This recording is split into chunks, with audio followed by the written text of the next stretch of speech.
address. It's not on the headlines today, but on Twitter it is the second top trend in Kenya, meaning people are still discussing issues surrounding the State of the Nation address, and probably let's start from there. I've sampled some of the views from the two gentlemen, and the big question is, were you satisfied by that address to the nation? Because people felt the president left out quite a lot of things, including floods.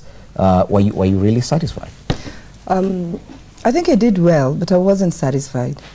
I come from Kisumu County, as you rightfully said, and that is one of the counties or the areas that's ravaged by floods. We have terrible floods in Nyando, we have terrible floods in Moroni, we have terrible floods in Nyakach, and people really wanted to hear what he's saying about the floods, because people have been displaced from their homes, they are living in schools. Many of the schools have not opened because they just cannot open.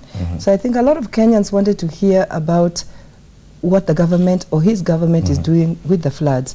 You have terrible floods in Tana River. Many parts of the country is experiencing floods.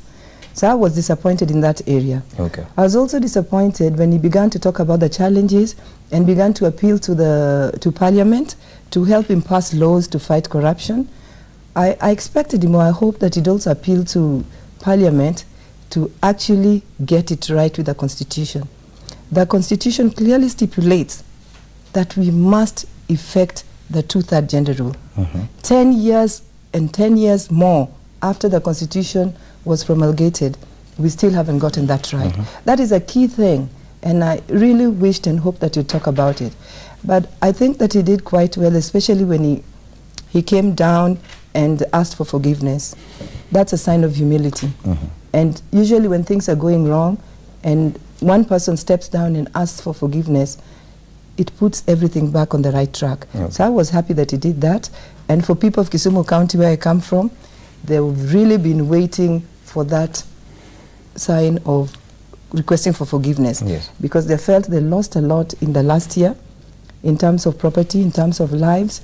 And when he did humble himself to ask for forgiveness, I think it sits very well with him. It definitely struck a conciliatory tone. But yes, he addressed quite a number of things as well. The handshake, for example, he made quite some mention. I'm happy about the handshake. Are you happy with the handshake? I'm happy with the handshake. Oh, here we are.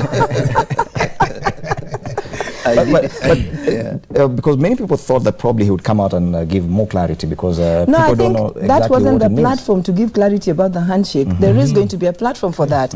The fact that he mentioned it put us back on that reconciliation mode and showed that he's actually taking it seriously, because for him to come and talk about it in Parliament is a sign of seriousness about it, because a lot of people are also skeptical and kept on saying that that means nothing. But for him to make it a key issue as he addressed Parliament was a good thing. Okay. He also made a lot of discussions. He talked a lot about his Big Four agenda, which now even your party leader is in support of, and said that he will rally you as MPs to support that. But are you satisfied that the president is able to do this, given the fact that funding is a problem? There's a headline on page 7, we just looked at this with the two gentlemen, that Kenya is just about to borrow a third Eurobond. I think Kenya is not going to borrow another Eurobond just because of the Big Four. They were going to borrow it anyway, because things are just not right. But I'm happy that we've retracted and gone back to look at key issues that fundamentally affects the people of Kenya. Roads and SGR, etc. are good.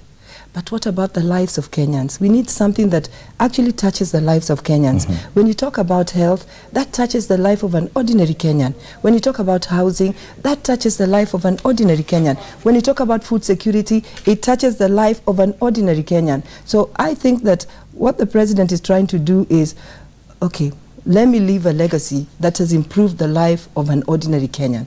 And I'm happy about that. Okay.